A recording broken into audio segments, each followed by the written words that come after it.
level and give you a little more warning, too.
Houston, I have a TEI for Rev 72.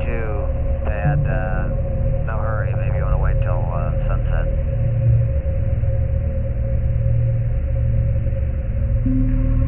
Yeah, we'll wait till sunset, okay? Okay.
We're taking from the north, viewing the central peaks of Copernicus. Okay, Ron.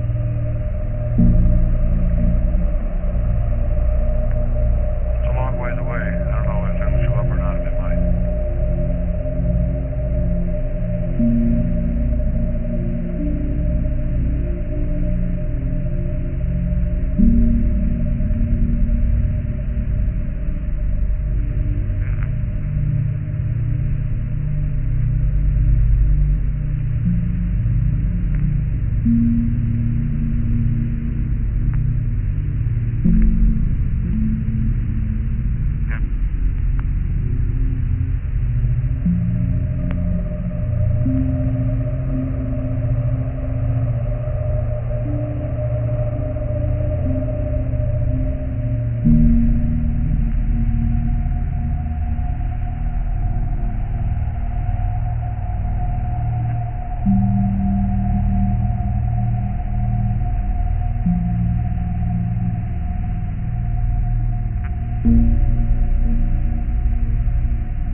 Go ahead.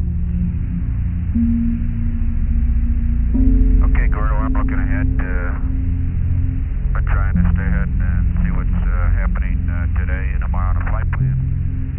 And although this has come up in the past, we haven't said anything about it. Ron put his biomed harness on a couple hours ago, and he's going to end up wearing it a total of 6 hours. Then all of a sudden we make a changeover again, and I put it on. And for a 12-hour period, and then we change again. And one of the problems up here is putting these things on, and you'd like not to leave them on too long, but once you get them on, you like to make use of them. And it's a problem, it's time-consuming. I'd like you to consider down there letting Ron wear those until tomorrow morning, having me change over then. And when EVA time comes, we'll take special consideration to whatever requirements there are. He just got a thumbs up on that from the surgeon. Okay, very good. Thank you.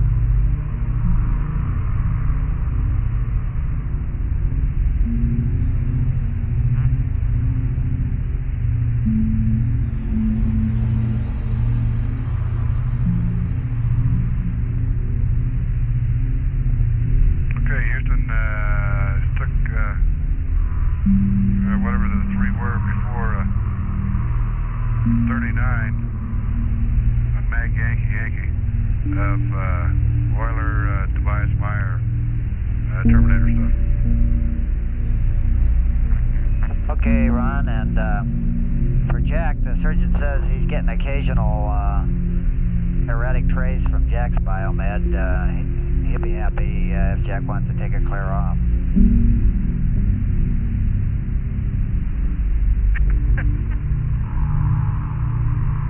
Gordy, I don't know how to tell you this, but I haven't had my biomed on for about 6 hours.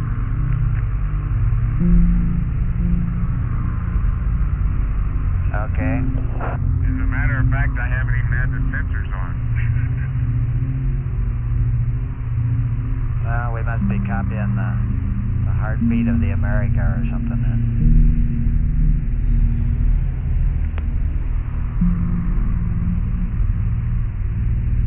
How does it look? Maybe we ought to use it instead of mine.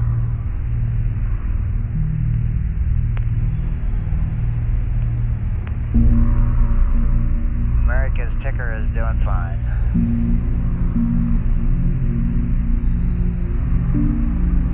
Along with everything else.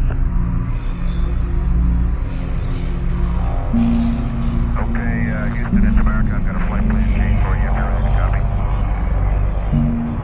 Okay, ready to copy.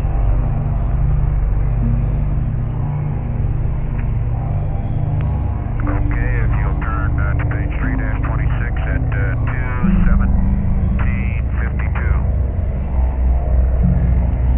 Okay, go ahead. You can delete both those steps. Okay, we got that.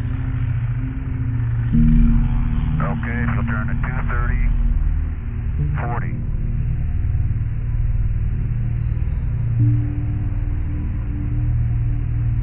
You can cross out LMP and put CDR. Okay, we got that. Okay, if you'll turn to page or to 2:30:29. Okay. You can change the first line, cross out LMP and put CDR. And on the second line, you can cross out CDR and put CMP. Okay, I must be on the wrong page. Did you say 2:30:29? Must be 2:31:29. Okay, gotcha. 2:31:29. Cross out the LMP and put CDR on the first line, cross out CDR and put CMP. All right. Okay, and we'll further update you as the mission progresses. I know you're pretty busy, and we'll hold any flight plan updates down to a minimum from here. Okay.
For 72, SPS/GNN.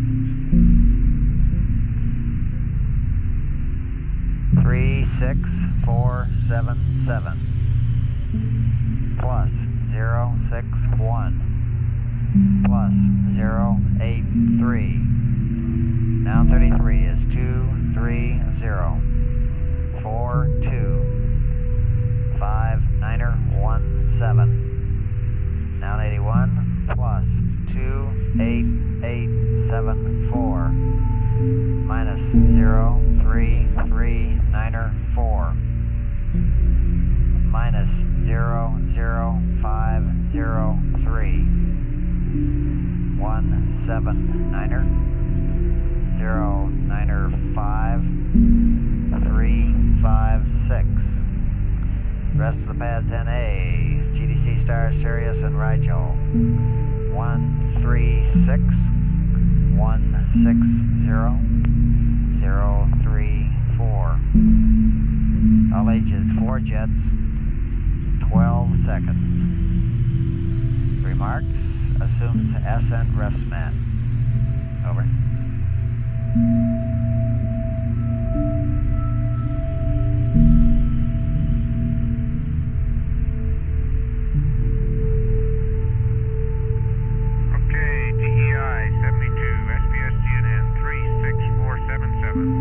Plus 061 plus 083 230 425917 plus 28874 minus 03394 minus 00503 179 095 356. Sirius and Rigel 136 160 034. All ages 4 jets for 12 seconds. And it assumes an ascent refsman. Over. Okay, that's a good readback. So I have a little summary of how both the surface and the orbital scientific equipment's working. It's probably about 5 minutes worth. If there's some handy time, I'll be glad to read it to you. Right now, Gordy, we'd love to hear it. Okay, let me start with the America's gear there. On the UV spectrometer, well, actually having to do with UV, back during Rev 38, they sent an Aero B sounding rocket from White Sands up, and it carried a UV spectrometer above the atmosphere and successfully acquired solar UV calibration data. Farside Terminator shows there is a hydrogen atmosphere, but it is much less than had been predicted. The PI is very happy with the Mode 4 maneuver. On the IR scanning radiometer, it's still performing beautifully, and the PI is getting lots of high-quality data, and I understand is ecstatic about it. On Rev 33, the crater Kepler-C showed up as a 132-degree Kelvin anomaly on a 94-degree Kelvin background after 11.6 days of lunar night. The crater Reiner was a similar anomaly on that revolution. In low orbit on Rev 9, Kepler-A showed a broad hotspot corresponding to its ejecta blanket with a sharp spike corresponding to the crater in the center. One cold spot anomaly seems to correspond to a cinder cone-like feature in Mare Orientale near the crater Hohmann. On the lunar sounder, telemetry monitoring of the sounder's average reflected power indicates that the Mare and Highlands exhibit markedly different reflectivity, both HF and VHF. The data is consistent with distinct layerings in the Mare, as would be expected, where the Mare flooded by successive layers of lava, although they say other explanations are possible. They don't see that layering indication in the Highlands. Predicted topographic signatures over features such as craters and Mare ridges have been confirmed in principle. Of course, as you know, until they get the film back, they can't really reach any definite conclusions. On the cameras, both cameras and the laser altimeter all appear to be performing very well, and everybody's especially happy with the solid laser altimeter performance. Okay, that kind of sums up SimBay. Do you have any questions that I could chase down, or should I go on with the surface stuff?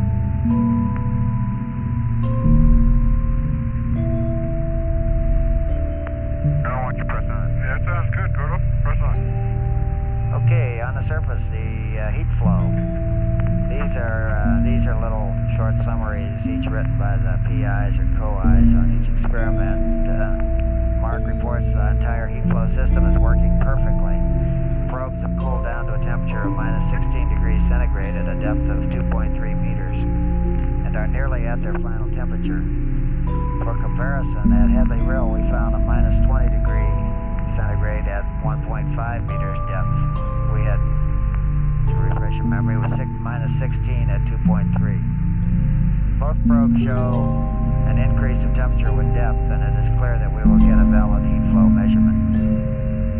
The LEAM is functioning properly, responding to calibration, and the sensors show a low noise figure. The LEAM will be off until lunar afternoon and on with sensors covered until after sunset. Otto Berg asked that you accept his thanks and appreciation. On the LSG, the sensor beam cannot be nulled at this time, in spite of Jack's efforts. We are still studying the problem and hope to find a workaround. In any case, the instrument does function to some extent as a vertical seismometer and may be useful in a search for gravitational radiation from pulsars. The LSBE is fully operational, LEM-S, and clearly recorded on all 4 geophones. And apparent seismic velocity measured across the geophone array was 110 meters per second. Regolith velocity was very close to that measured at the Apollo 16 site. The LEM impact was clearly recorded on the geophones, and the estimated distance was 10 kilometers away in the South Massif, actually very close to the targeted point. Although I guess you discussed this, we didn't see it on the video. The first charge went off while you were on the backside last rev, and it's very apparent on the traces, which I'm monitoring right now. I think the next one's due sometime within the next 2 hours. Okay, the lunar mass spectrometer, the low voltage circuits of the LMS have been operated briefly. All monitors indicate the proper performance of the instrument, but application of high voltages will await lunar sunset when both the analyzer and the site have had time to outgas. Temperature of the radiator plate is slightly above nominal, but not so high as to be even important. That was from Dick Hodges. Okay, here's a little summary from Dave Strangway on the SEP. He starts off by saying, water, water everywhere, and plenty to be found because you didn't get behind the timeline.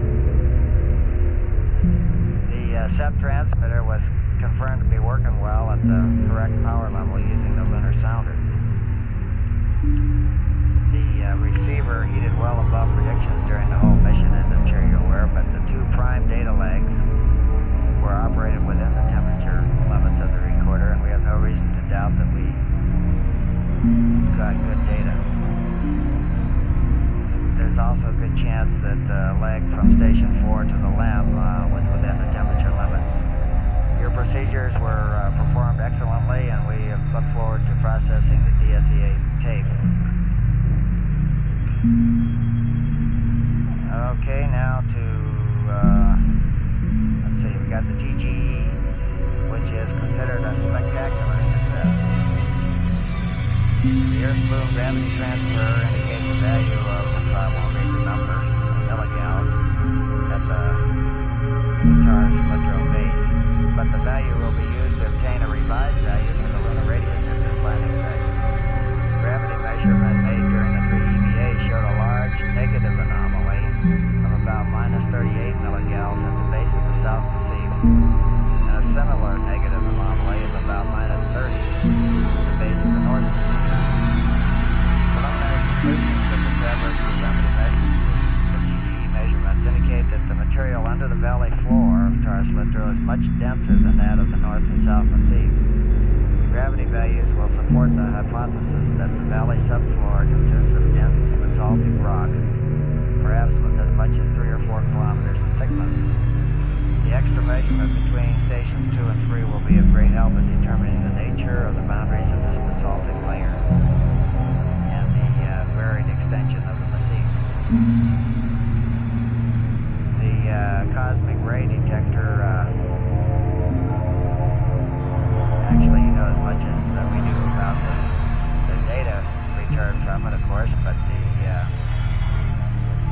we did recover it early in EVA 3, as you remember, and that was due to minor increase in low-energy solar protons and heavier particles detected here, and the reduced exposure will not offset the scientific result.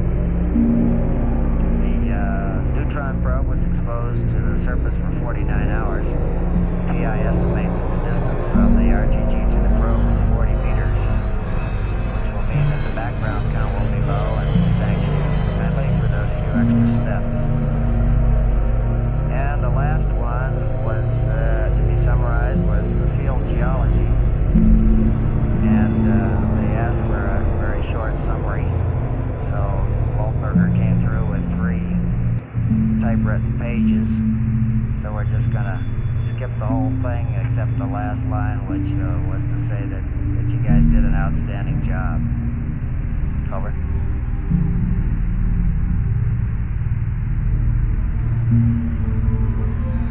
Thank you, Gordy.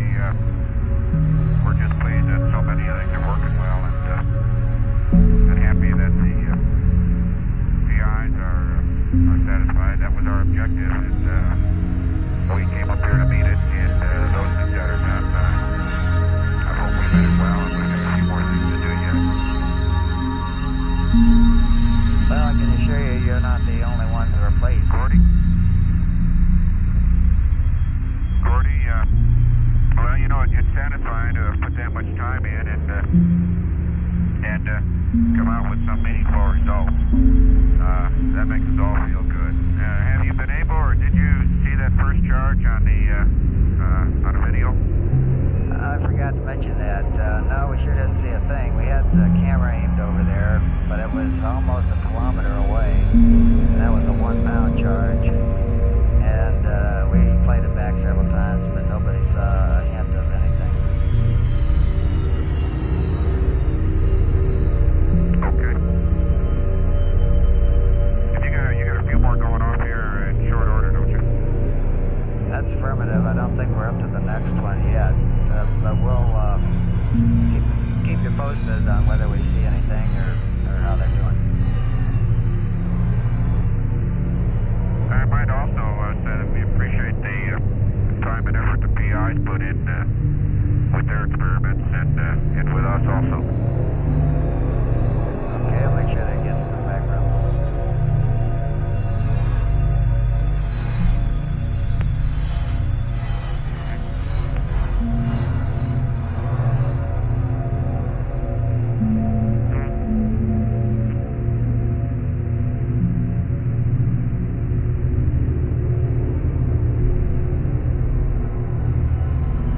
Sculpture Hill on the gravimeter.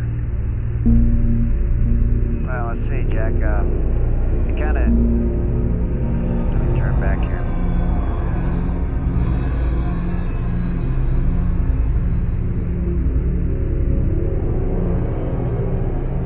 They actually included, when they mentioned the negative anomaly of minus 30 milligals at the base of the North Massif, they said stations 6 and 8, parenthetically there. So evidently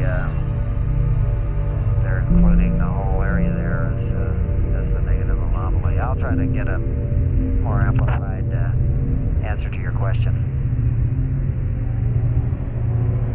Yeah, could you see if you can verify with them that they were unable to, or there was no distinction between the measurements at the Sculptured Hills and the North Massif? Yeah, I'll work on that.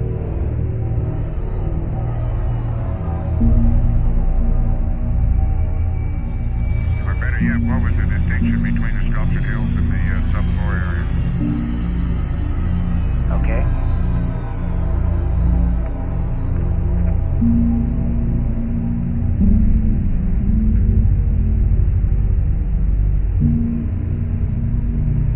You may have to wait till next time around for your answer.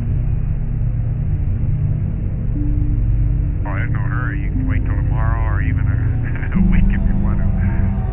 I just thinking about that problem. Okay.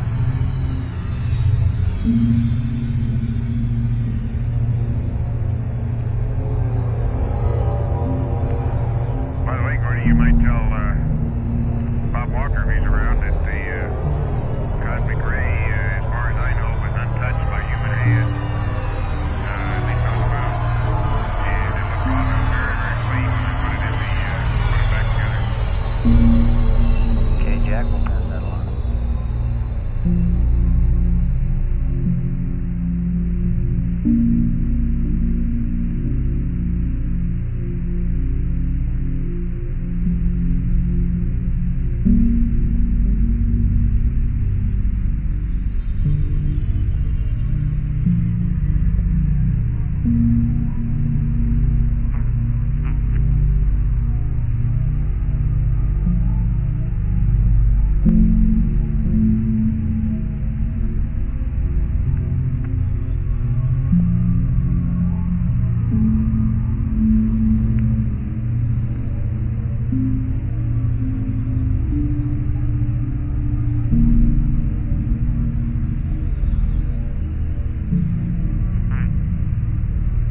America, Houston, one more question from the surgeon on this mysterious trace on the LMP's biomed. Do you have anything plugged in to the, is the biomed still plugged in and laying over on Jack's umbilical, or is there anything plugged in to Jack's that could explain the funny trace here? It's kind of a sporadic looking, looks like somebody with a heart in pretty bad shape.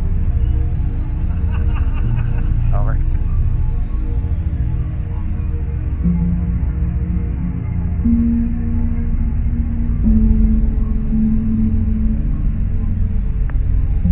Gordy, my heart has always been in bad shape for other reasons than the one the surgeon's thinking about. It turns out that I am still plugged together. I just don't have the sensors on. I will remedy that situation so he doesn't have to worry anymore. Okay, that solves the mystery. Thank you.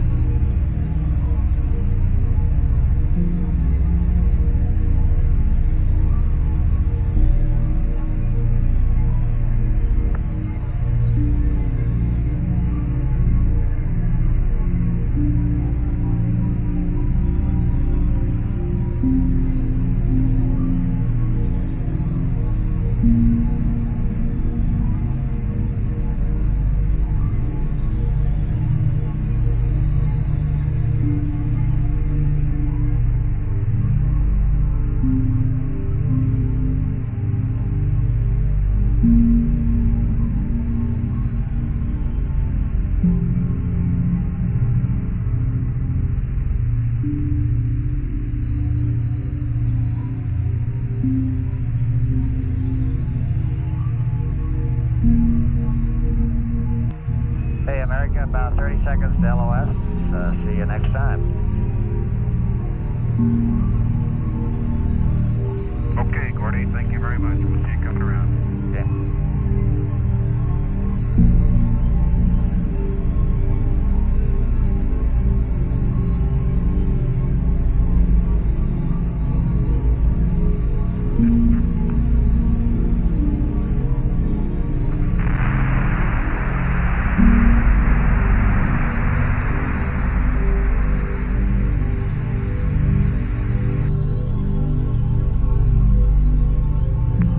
This is Apollo Control at 214 hours, 36 minutes.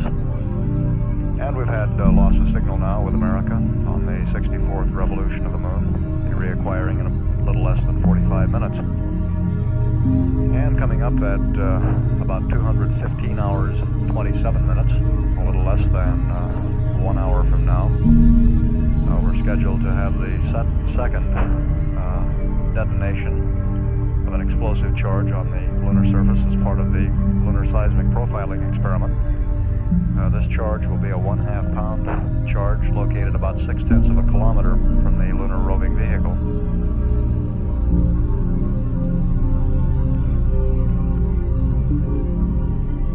The summary of science information read up to the crew by Capcom Gordon Fullerton will be available in the news center.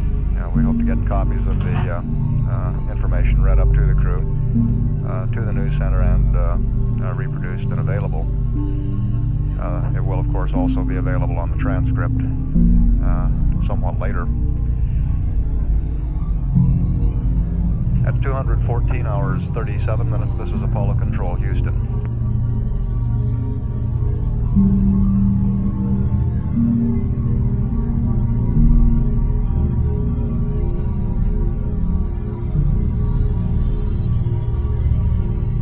This is Apollo Control at 214 hours, 56 minutes. In about 1 minute, we'll be commanding the television on the lunar roving vehicle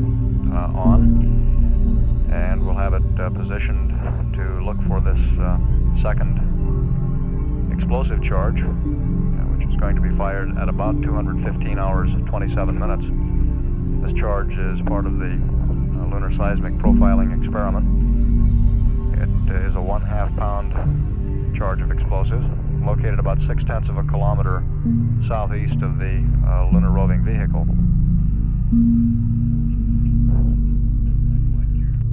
And we've got black and white TV now from the lunar surface, and we'll have that through the converter and up on the area where that charge is located. And the instrumentation communications engineer will be putting that camera in the proper position.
we're about 27 minutes away from the predicted time of detonation. However, we are within the window during which the charge could explode. As we mentioned on the previous charge, this window is brought about by the fact that the timer is a mechanical timer. The firing charge is sent continuously during the window, and as the timer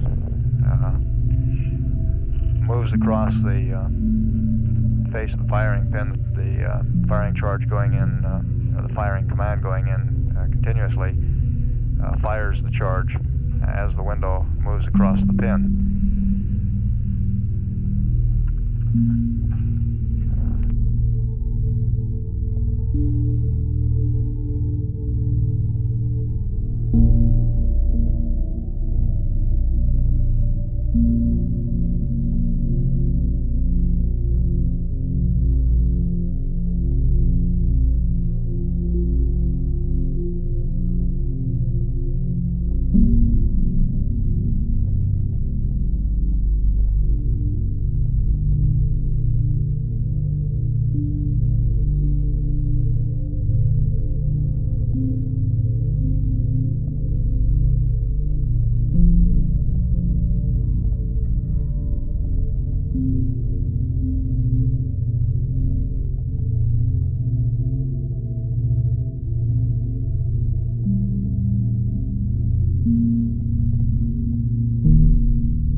Television camera is now centered on the area where this charge is located. Hopefully the charge is right in the middle of the television screen.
we now have a clock configured here in the control center counting down to what our best estimate is for detonation of the seismic charge. And our T0 time is about 20 minutes away, 20 minutes 17 seconds to be exact.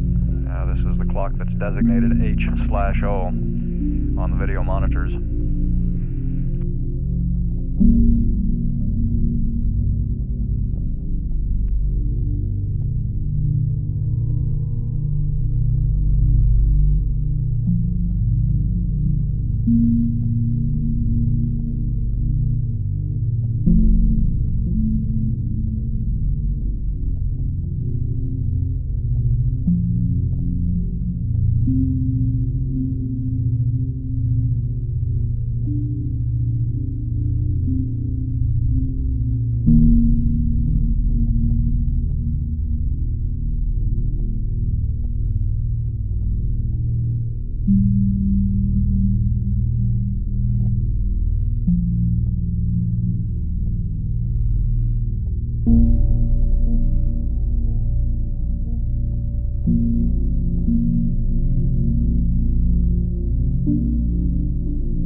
from reacquiring Apollo 17. It'll be on the 65th revolution. And we're looking through the lunar rover television camera at the spot on the moon where we believe the second of two seismic charges to be detonated is located. We do have a problem with the TV camera in that it appears to be heating up close to the acceptable limit, and it could become necessary to shut the camera down prior to the time that we have the detonation.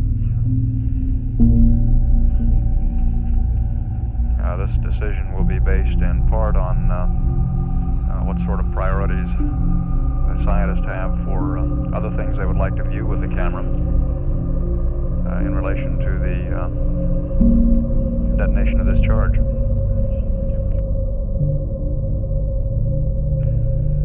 And the instrumentation communications engineer, keeping a close eye on those temperature readings, reports that the temperature has apparently begun to stabilize and maybe even move down a bit, so we may be out of the woods on that score.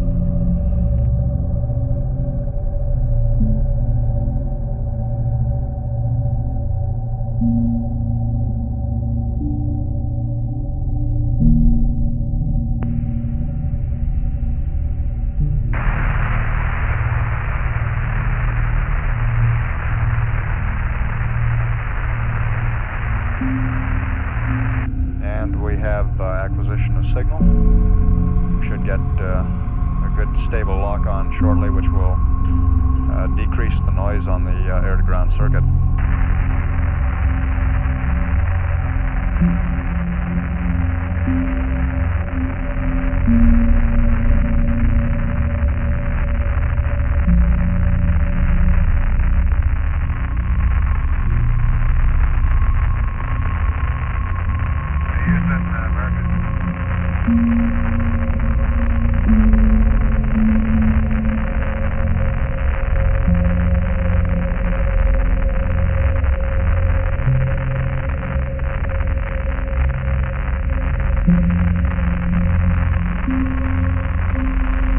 Hello, America. You ready, Houston?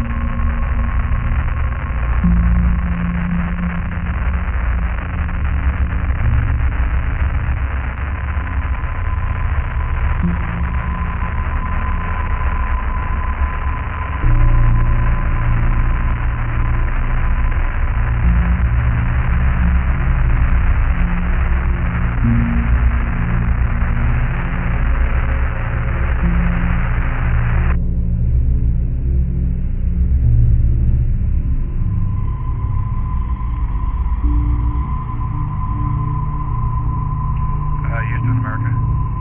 Yeah, America, loud and clear. Okay, Houston, America here. The mapper, when we took the image motion from off to on, and then the mapping camera switch from off to on also, I think. Maybe it was standby to on. But anyhow, as soon as we went up to on, it had a barber pole on the talkback. We're back to standby, and just before AOS, or just about AOS there, at 2:15:20, about 2:15:20. Then we got a gray on the talkback with the mapping camera switch to standby. Then we went back through the cycle and it worked okay, so it's working now and it's on. So what I'm saying is it didn't start working until about 2:0. Okay, Ron, we got that.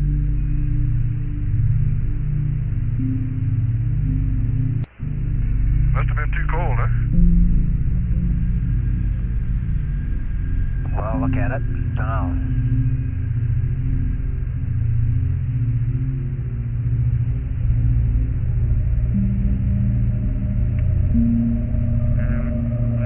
America, would you select wide on the high gain and then narrow?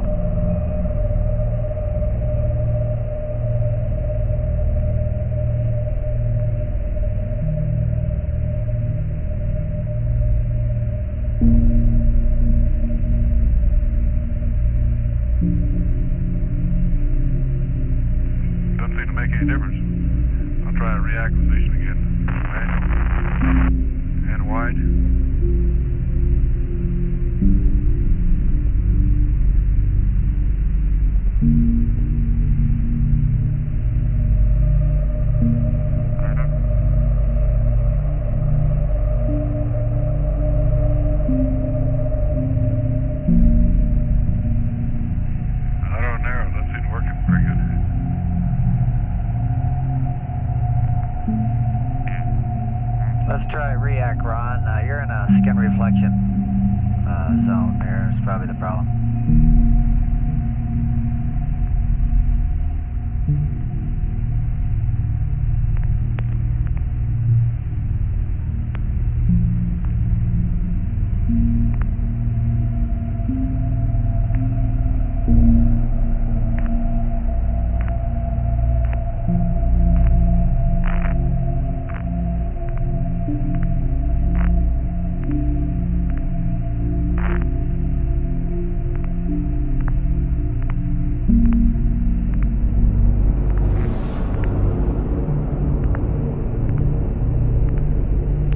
Had a call from our instrumentation communications engineer that he saw the charge below down in the lower left corner of the television screen, and simultaneous with that we're getting a very active response from the seismic experiment. The tracing pens are very active, almost going wild at this point.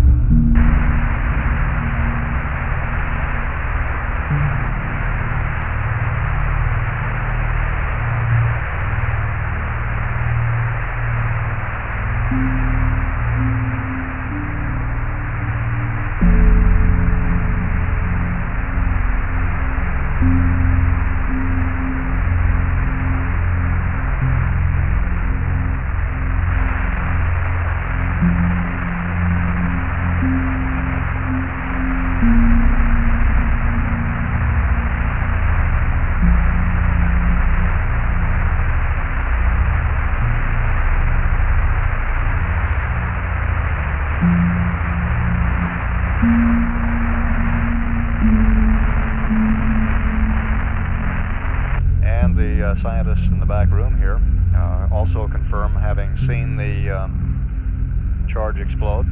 We'll be re-rolling the tapes, rewinding the tape, and playing back a videotape of that detonation.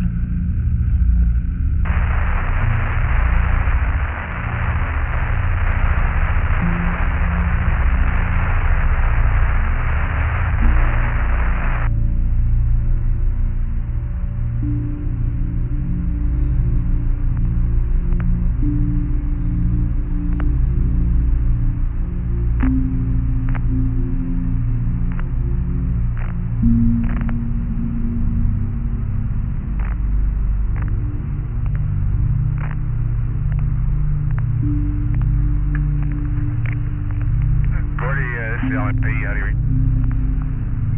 Jack, you're loud and clear. Okay, add to that little discussion of the pool bottom cone-shaped craters that I had, I think last rev, that the one place there seems to be some variety in the freshest of those kinds of craters is in Mare Smithy, where the ejecta blanket of many of those kind of craters has some small dark halo craters on them, have small dark halo craters on them, 3 or 4 or half a dozen per crater on occasion. But that seems to be something that I've only seen so far in the Mare Smithy region. Roger.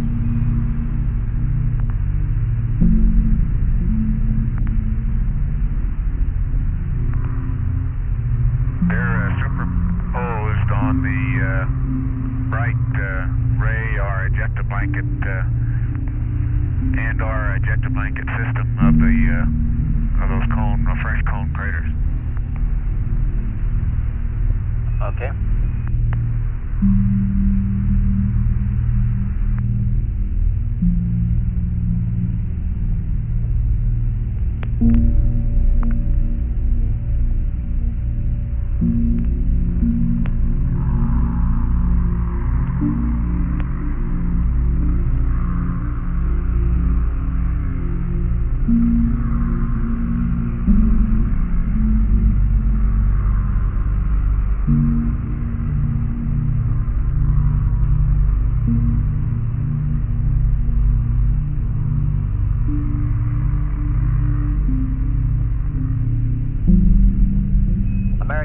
Jackson, I got some words for you to a request for a little visual observation at the landing site area having to do with orange material. If you're ready for about a 5-minute briefing, I'd like to give it to you now so you can get set up.